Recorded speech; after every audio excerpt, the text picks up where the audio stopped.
everyone, how are you? Just Somna and all of you. Today I'll teach chapter 3, reproduction in human. Then humans are viviparous. They do sexual reproduction, so males and females are different. Then they produce gametes from gametogenesis process.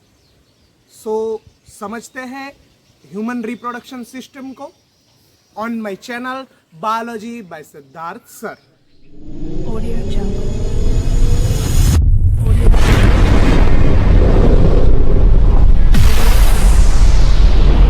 Normally gametogenesis के अंदर male and female दोनों अलग अलग type के gametes produce करता है. जैसे कि मेल है वो स्पर्म्स प्रोड्यूस करता है, फीमेल है वो ओव्स प्रोड्यूस करती है. ओके, देन ये एडल्ट एज के ऊपर आके वो प्रोड्यूस करना चालू करते हैं, ना कि डायरेक्ट बॉर्न करके ही वो गैमेटोजेनेसिस करते हैं. जैसे हमने sexual reproduction in flowering plant उनके अंदर पढ़ा था कि फ्लावर के अंदर पॉलन ग्रेन कब प्रोड्यूस होती है, टाइम आने के बाद उनके अंदर फ्लावर के ऊपर पॉलन ग्रेन आना स्टार्ट होती है. उसके आगे वाला फेज जो हमने आगे वाले चैप्टरों में बात की थी, इट्स कॉल्ड जुवेनाइल फेज. उसके बाद एडल्ट एज के ऊपर आके मेल एंड फीमेल दोनों गैमेटोजेनेसिस से गैमेट प्रोड्यूस करते हैं. जैसे हमने फ्लावरिंग प्लांट के अंदर पढ़ा था कि पोलन ग्रेन स्टेमेन के ऊपर बन के पिस्टिल के ऊपर पास होती है, देन उसे पॉलिनेशन बोलते हैं. उसी तरह से यहाँ पे मेल में से फीमेल तक जो स्पर्म है वो पास आउट होते हैं, उस प्रोसेस को इंसेमिनेशन बोला जाता है. यहाँ पे दो प्रोसेस होती है. पहली प्रोसेस इंसेमिनेशन, और उसके बाद जो प्लांट में होती थी वही कि वहाँ पे क्या होता था कि पोलन ग्रेन उनके अंदर से मेल गैमेट्स और फीमेल गैमेट्स दोनों फ्यूज होते थे. यहाँ पे वही होगा, male gametes and female gametes दोनों एक दूसरे के साथ फ्यूज हो गए, ज्वाइंट हो गए और करेंगे fertilisation process.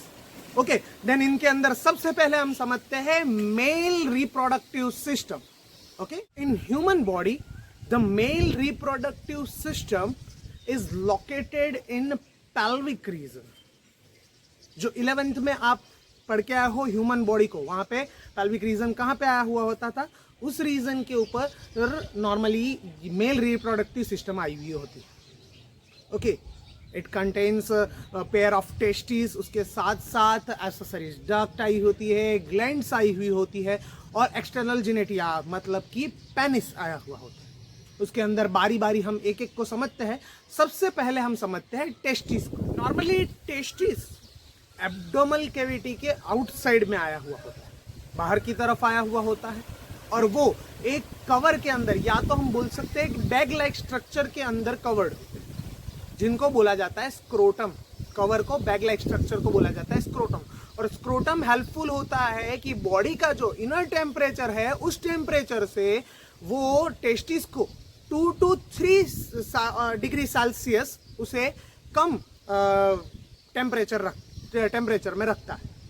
It's necessary for spermatogenesis. Spermatogenesis के लिए ये जरूरी भी है कि उनका टेम्परेचर लो हो.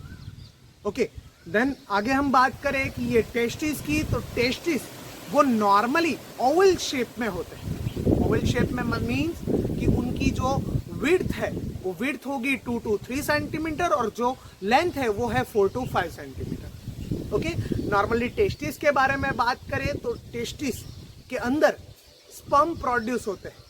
वो किस तरह से होते हैं तो उस समझने से पहले हम बात करते हैं कि टेस्टिस के अंदर कंपार्टमेंट मतलब कि लॉब्स आए हुए होते हैं. कितने, तो एक टेस्टिस के अंदर 250 समथिंग लॉब्स आए हुए होते हैं, जिस एक लॉब को बोला जाता है टेस्टिकुलर लॉब्यूल्स. ओके, और उस लॉब्स के अंदर टिब्यूल्स आई हुई होती है जिसे बोला जाता है सेमीफेरस टिब्यूल्स. ओके, और वो टिब्यूल्स है, वो टिब्यूल्स के अंदर 1 से लेके 3 तक स्पर्म प्रोड्यूस होते हैं. 1 से लेके 3 तक मतलब कि हर एक जो सेमीफेरस टिब्यूल्स है वो स्पर्म प्रोड्यूस करती है. कितने, तो 1 से लेके 3 तक. ओके, सेमीफेरस टिब्यूल्स के अंदर की तरफ 2 टाइप के सेल आए हुए होते हैं. एक मेल जर्म सेल्स जिसे स्पर्मेटोगोनिया भी बोला जाता है। क्यों स्पर्मेटोगोनिया? तो हमने आगे बात की कि स्पर्मेटोजेनेसिस प्रोसेस, तो ये स्पर्मेटोजेनेसिस प्रोसेस होके जो स्पर्म बनते हैं वो यही सेल बनते हैं, इसलिए इस सेल का दूसरा नाम है स्पर्मेटोगोनिया। और दूसरे सेल है सर्टोली सेल। इनके अंदर नॉर्मली क्या होता है कि ये जो स्पर्मेटोगोनिया मतलब कि मेलजम सेल्स है, उन सेल का मियोसिस डिवीजन होता है और उस डिवीजन से नॉर्मली स्पर्म प्रोड्यूस होते हैं। और स्पर्म प्रोड्यूस होने के बाद क्या होगा कि जो ये सर्टोली सेल है वो उसे न्यूट्रिशन प्रोड्यूस करेगा। ओके, अब नेक्स्ट बात करते हैं कि ये जो सेमीफेरस ट्यूब्यूल्स है, उस ट्यूब्यूल्स के आउटसाइड मतलब कि बाहर की साइड वहां पे स्पेस होती है, उस स्पेस को बोला जाता है इंटरस्टिशनल स्पेस।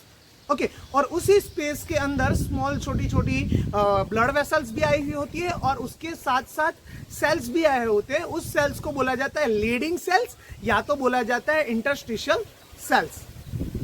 ये सेल्स नॉर्मली क्या करते हैं, तो ये हार्मोन प्रोड्यूस करते हैं, हार्मोन को सिंथेसिस करते हैं और उसका सिक्रीशन करते हैं।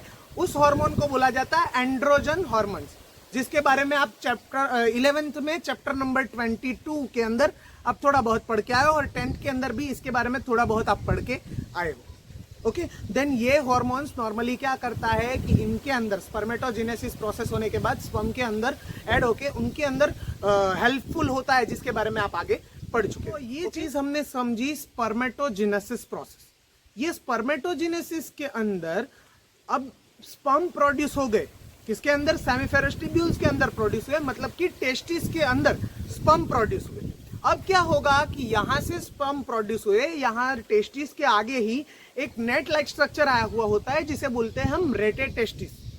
अब फिगर के अंदर देख रहे हो, मैंने दिखाया है कि इसे हम बोलते हैं रेटेड टेस्टिस, बराबर। तो ये रेटेड टेस्टिस के थ्रू वहां से निकल के जो स्पर्म है वो आगे आएंगे वासा इफेरेंटिया के अंदर, और वासा इफेरेंटिया से आके एपिडिडाइमिस में जाएंगे और एपिडिडाइमिस में जाके वो वहां से निकलेंगे और वास डिफरेंस के थ्रू वो फिर से आगे की तरफ ऊपर की तरफ जाएंगे, मतलब कि बाहर की एब्डोमल के बाहर के साइड जो टेस्टिस आए हैं वहां पे ये सारी प्रोसेस हो रही थी। अब वहां से एब्डोमल के अंदर जो यूरिनरी ब्लेडर्स आया हुआ है, वो ब्लेडर के पास ये जो वास डिफरेंस है ये लूप लाइक स्ट्रक्चर बनाएगा, दोनों की तरफ से लूप लाइक स्ट्रक्चर बनेगा और वहां से वो नॉर्मली आगे की तरफ बढ़ेंगे। लेकिन यहाँ पे उसके साथ साथ सेमिनल वेसिकल्स करके एक एसेसरी डक्ट आई हुई होती है, जो डक्ट उसके साथ साथ दूसरी 3 अलग अलग टाइप की दो एक्स्ट्रा 2 ग्लैंड्स, टोटली 3 ग्लैंड्स आई हुई होती है। कौन कौन सी 3 ग्लैंड्स? तो एक ये सेमिनल वेसिकल्स, उसके साथ साथ बल्बो यूरेथ्रल ग्लैंड्स आई हुई होती है, उसकी एक पेयर आई हुई होती है, और प्रोस्टेट ग्लैंड्स, ये 3 टाइप की ग्लैंड्स आई हुई होती है। उनके अंदर ये सेमिनल वेसिकल्स है, वो क्या करेगी, वो एक सिक्रीशन करेगी जिसे हम बोलते हैं सेमिनल प्लाज्मा। वो प्लाज्मा वो सिक्रेट करेगी जो स्पर्म के साथ मिक्स होगा और उसके साथ वो यूरेथ्रा के अंदर आगे की तरफ बढ़ेगा, जिसके बारे में आप 10th में पढ़ चुके हो कि यूरेथ्रा एग्जैक्टली कहाँ पे आया हुआ होता है। फिर भी हमने यहाँ पे बताया है, वो यूरेथ्रा के थ्रू वो नॉर्मली ये जो लिक्विड बना वो लिक्विड आगे की तरफ बढ़ेगा। ओके, अब यहाँ पे नॉर्मली हमने बात की ये बल्बो यूरेथ्रल ग्लैंड, उसका क्या काम है? तो नॉर्मली क्या है कि बल्बो यूरेथ्रल ग्लैंड्स है, उनका क्या होगा कि उनके अंदर ये बल्बो यूरेथ्रल ग्लैंड्स जब मैटिंग होगा तो मैटिंग के टाइम जो पेनिस है वो पेनिस ल्यूब्रिकेट ना हो, इसके लिए उसे अफेक्ट ना हो, इसके लिए ये बल्बो यूरेथ्रल ग्लैंड से ऑयल लाइक स्ट्रक्चर प्रोड्यूस करेगा, सिक्रीट करेगा और वो ल्यूब्रिकेशन से पेनिस को बचाएगा, ल्यूब्रिकेशन में हेल्पफुल होगा।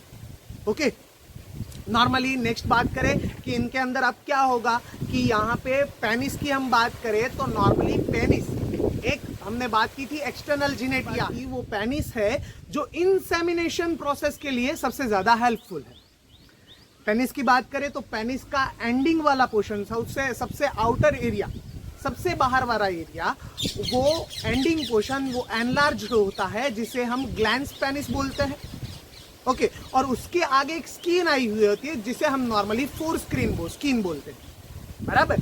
नॉर्मली ये हमारा पूरा पोर्शन हुआ male reproductive system. Next lecture में हम फीमेल रिप्रोडक्टिव सिस्टम को समझेंगे। Okay, thank you.